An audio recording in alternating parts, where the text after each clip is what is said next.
Welcome to the Fat Stacks Podcast. Today's episode is brought to you by Ezoic.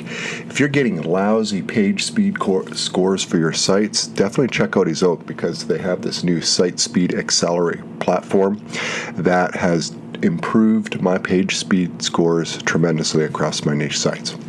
Okay, today let's pose the hypothetical of what I would do if I only had 1 hour per day to work on my online publishing business. This is an interesting exercise because it forces me to really distill down what exactly are the most important tasks that I can do and try to cram them into 1 hour. And this isn't just so I can get on maintenance mode.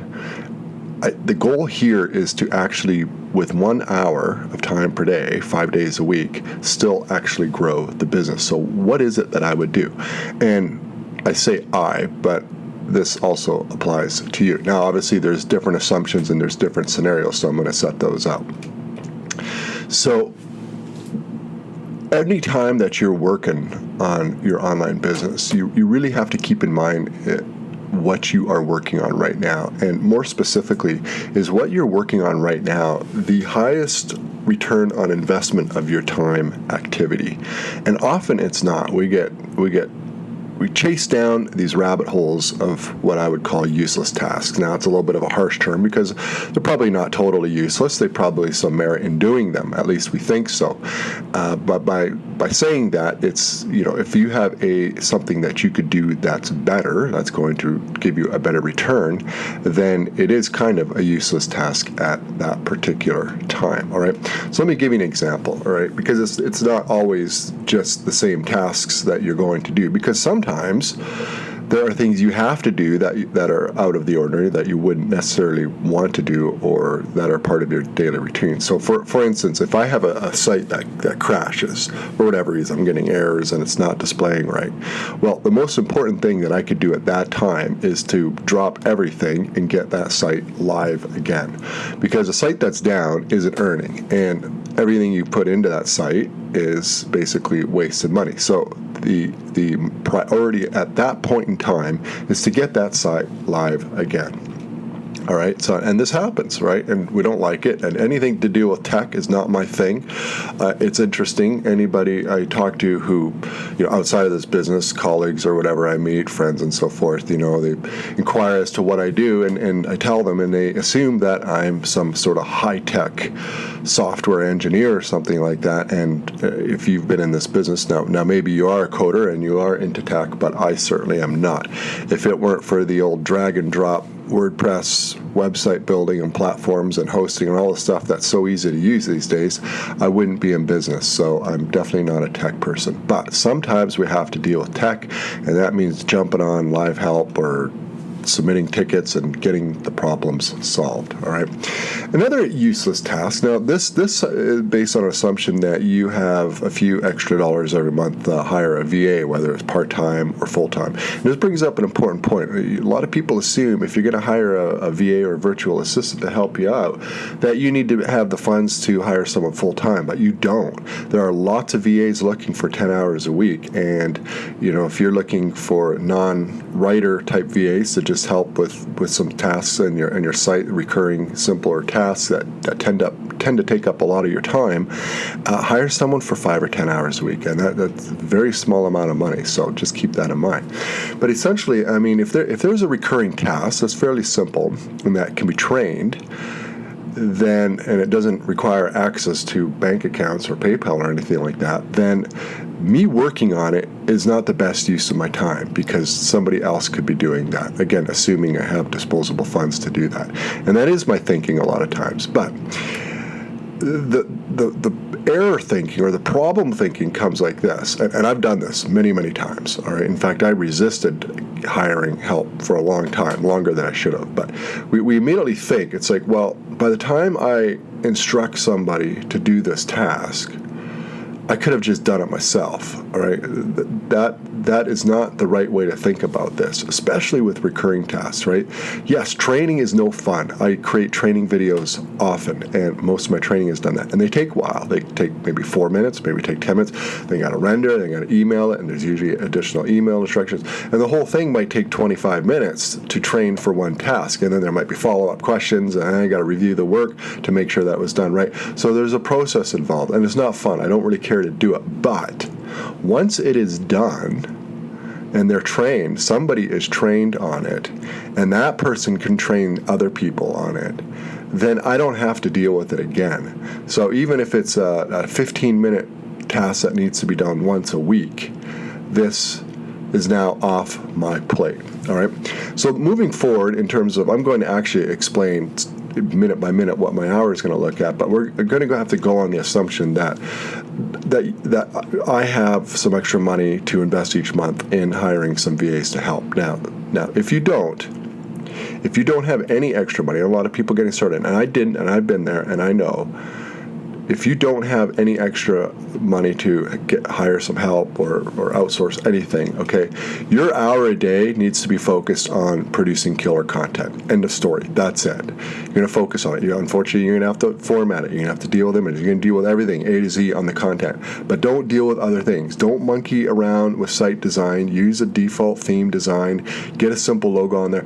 I've run sites without even a logo, just the text name of the site at the top for many months until I was getting traffic, just because I just couldn't be bothered to go get a logo, because I knew, like, if I didn't have traffic, what's the point? And the only way I'm going to get traffic is good content. So the focus needs to be content. That 1 hour is spent writing, editing, researching killer content. Now, if you do have money and you're able to outsource the content portion of this part, or a part of it, okay, here are my most important tasks that I do, and I do this daily or definitely weekly. First off is keyword research. I don't outsource keyword research. I've tried, and the problem is I'm so far along in my niche sites that you hire someone who does keyword research. Unless now I'll say I didn't spend a lot of money here. Okay, I just wanted to see what they could come up with. But they're not going to know your site. They're not going to do a full audit of your site and see what you've covered, and they're not going to do like really in-depth analysis. Now you can hire people to do this, but it's going to cost a lot of money, right? If you know keyword research and this is your business and you're really good at it, you're going to charge a lot of money. So to be fair, I haven't hired a super capable keyword researcher, but I tend to do it myself because I'm particular about the topics that I'm going to cover. I have a MO and my strategy in terms of that, and so I do the keyword research. I suppose at some point in time down the road that I'll hire someone who can do this and train them extensively, but for now, it's what I do. The other task that I do is I actually order the content. This too could be outsourced, but right now, I use my content brief templates. A lot of times they need a little bit of tweaking based on the topic or the niche, and so I want to do that because I'm very particular about how the articles are structured, what's covered, what's not covered, and so I order the content. Now, fortunately, because I have loads and loads of content brief templates set up, that it goes fairly quickly. I could order a good number of articles fairly quickly, assuming the keyword research is done, but I do still do that myself. And the other task that is very, very important that I do, and that I would do within this hour, is to vet the content from the writers. All right, now they return the article after I've ordered it. Before I approve it, because most outfits that provide articles, obviously if you hire in-house, you can do this as much as you want, but they'll provide revisions, right? You can ask for requests to make changes, improve things, etc. So I vet every article, and I want to make sure it's done. I don't outsource this. I know what I'm looking for. I can tell very quickly whether an article is going to meet my standard for my sites. In fact, I can usually tell within the first sentence or two that it's a good article. Somebody who can write a killer introduction that's interesting, that's not your usual fluff intro. This article is about basketball sneakers. Let me tell you all I know about basketball sneakers. All right, I see that, boom, it's going back like instantly. I'll actually read the rest of the article. Usually what follows is not very good. The writing's not very good. And I'll say, this is not good. This is definitely not worth the amount I'm spending on it. It needs to be completely rehauled. But if I get a really interesting introduction, almost always the rest of the article is very well done. So that's a good tip in terms of quick vetting. But I do go through everything to make sure that they've hit the main points that needs to be researched. I spot read a bunch of stuff in the body of the content and make sure the writing is engaging and it's grammatically correct and so on. Okay, so I do vet all that. And then the last thing that I do is I vet the actual content that gets published on my site, because overnight the VAs, they actually take the articles from the writers, they format it, they get the images, they do the URL, they input all the meta SEO stuff, etc., etc., etc., and then they actually publish it rather than draft it. They publish it. I don't mind if things are published. I can always go in and just make a few tweaks and changes, and I do that quite a bit actually. I'm fine with that. You may not be fine with that. Maybe you're the type that until nothing's getting published until it's perfect. I understand that. That's fine too. It's just going to be an adjustment in workflow. But for me, I'm just like, just publish it. I'll check it in the morning and I'll make changes. Usually the only real change that needs to be done is an adjustment to the title. Maybe in advance I should pitch the titles to the writers. But sometimes there's just, when the article's on the site and I'm seeing it on the front end and it's published and I'm looking at it and I come up with better titles at that point rather than just trying to think of them just before anything is actually visualized or actually set up on the site. So it's working for me.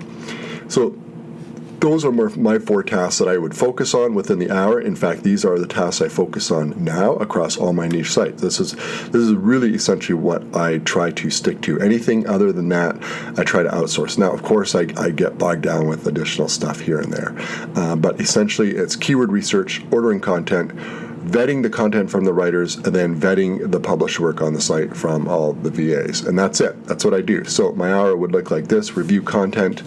I kick off my day with reviewing the content published overnight, tweak titles, etc. That takes about 20 minutes. Okay, this is if I'm trying to cram this into an hour. Second would be review the completed articles from writers and approve them so they're ready for the VAs, 10 minutes. Order new content, 20 minutes. Send revision instructions and or other instructions to VAs and or writers, 10 minutes. Okay, now obviously these times are going to fluctuate day to day, but generally that's what it would look like. And I could probably handle about 4 to 5 articles per day, which is roughly what I close to publish. I don't publish quite that many, but if push came to shove, I could handle that many. That'd be an intense hour. Okay. Now, is this what I do right now? Do I actually implement the 1 hour workday? No, it's not.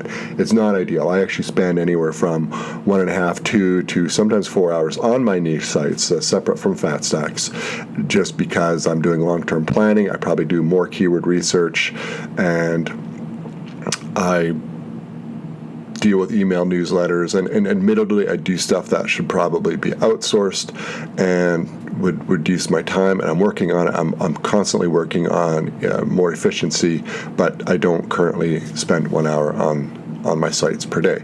Now, the reason I'm doing this as a hypothetical is it's helpful. It distills down to me what the 4 most important tasks are. And in fact, it was informing because I could probably, if I were willing to spend more money on hiring some help, such as a very capable editor, they could probably review the articles from the writers, which would shave off a task.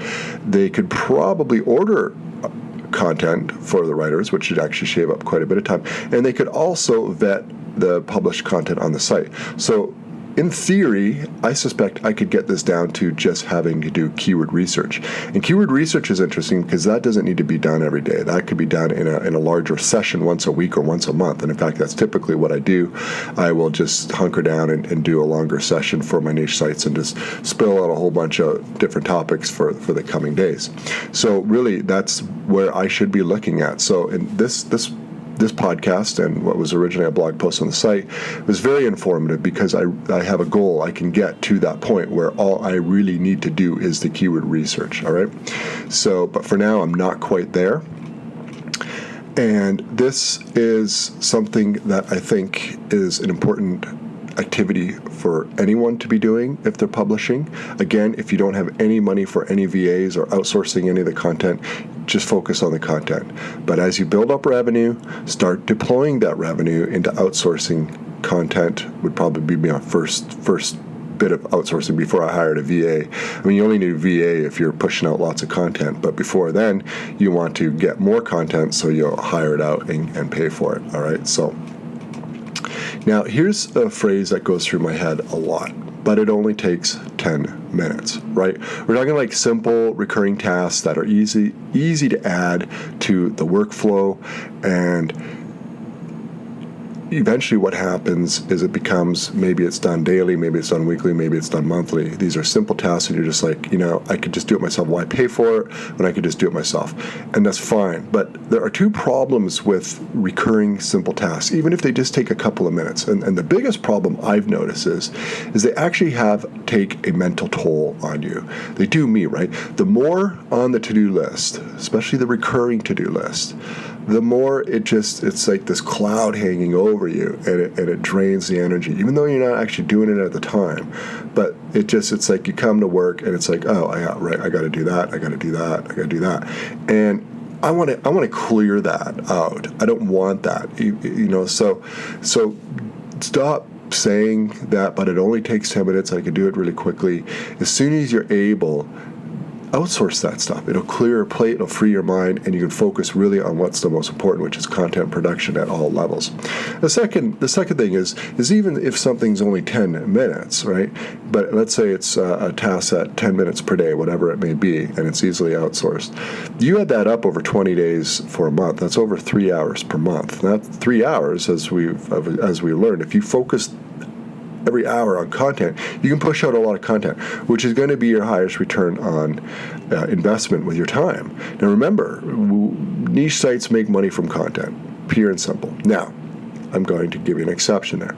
If you are doing more of a link building model with niche sites, in terms of you're trying to rank for a lot more competitive keywords, especially buyer intent keywords, and you want a lot of traffic to fewer posts, that's a different model than what I do. I tend to push out lots of low competition keyword type topics, but I totally understand the link building thing. I get it. It works. I have seen case study after case study after case study with tremendous results. If you're doing that model, one of the most important tasks you can do is actually building the links, the good links, and making sure it's done right. Now, that can be outsourced as well. In fact, there's some agencies out there that will do all the outreach and all the guest blogging and whatever the other methods are. There are a lot of methods out there. I don't really stay on top of it because I don't do any of it. But there are agencies that are a lot more efficient than it. So if you're in a position to outsource, probably one of the first things you're going to outsource is that link building, because it's horrendously time consuming. It really is, right? Outreach is a very time consuming task, but it's a very simple task, so it can easily be outsourced. It's basically the same thing over and over and over, right? So, and of course there's other models in terms of link building, but that's essentially it. So if you are in the link building, that's probably the first order of business, is to get that outsourced. Okay, so but if you're not, and you're just focusing on publishing content, the focus has to be on the content. That's your product. That is what is going to make you the money. That is what is going to get you the traffic. The content is where the ads go. The ads need somewhere to go. They have to go on content. So the more content you have, it's kind of a great little win-win-win, right? More content means more traffic, which means more ads displayed, which means more revenue. That's the concept. Now, does this mean I'm going to cut down my hours to 1 hour per day? Maybe one day. Maybe I will. But for now, no, definitely not. I do still put in my 40 hours a week, give or take. And, well, I do work quite a bit on FatStack. So if I were going to go down to 1 hour per day, FatStacks, I'd have to retire that sucker. And I don't want to do that right now because I enjoy doing it, and it's a good niche site. Now, the final objection, and this is legitimate, all right? Now, you're going to say, well, John, it's all well and good. You say you can outsource and hire content and you hire VAs and all this stuff, but that's a lot of money going out the door every month, and it can add up. It can add up to a lot of money. And maybe you got into this line of work because you really love writing and publishing content, and so you'll continue doing that, and it just so happens you can build up a nice side income, and you'd rather take that extra income and invest it elsewhere, maybe in passive investments like stocks and equities and bonds, or maybe you're saving up to buy a brick and mortar business, right? These are totally legitimate financial reasons to forsake outsourcing, keep every nickel that you make, and invest it elsewhere. I cannot argue with that. Basically trading your specialty in writing and ability to publish really good content that gets a lot of traffic, and take the revenue that generates, because that's something you actually really enjoy doing and you are good at it, and take that revenue and deploy it into the long-term passive income generating investments like stocks, bonds, REITs. I think they're called REITs. I'm not a financial person really at all, but I know these things, these vehicles are out there, and there's others. Or you want to buy a brick and mortar business. Maybe it's been a dream to own a bar or some sort of restaurant franchise or paid parking lot, which is an interesting business because you just collect the money every day from everyone just parking there, and there's not a whole lot of upkeep, but that's a whole other topic. So that's it. 1 hour per day. It really forces you to think and distill down, get down to brass tacks, what you need to do that's the most important to grow your online publishing business. Thanks for listening.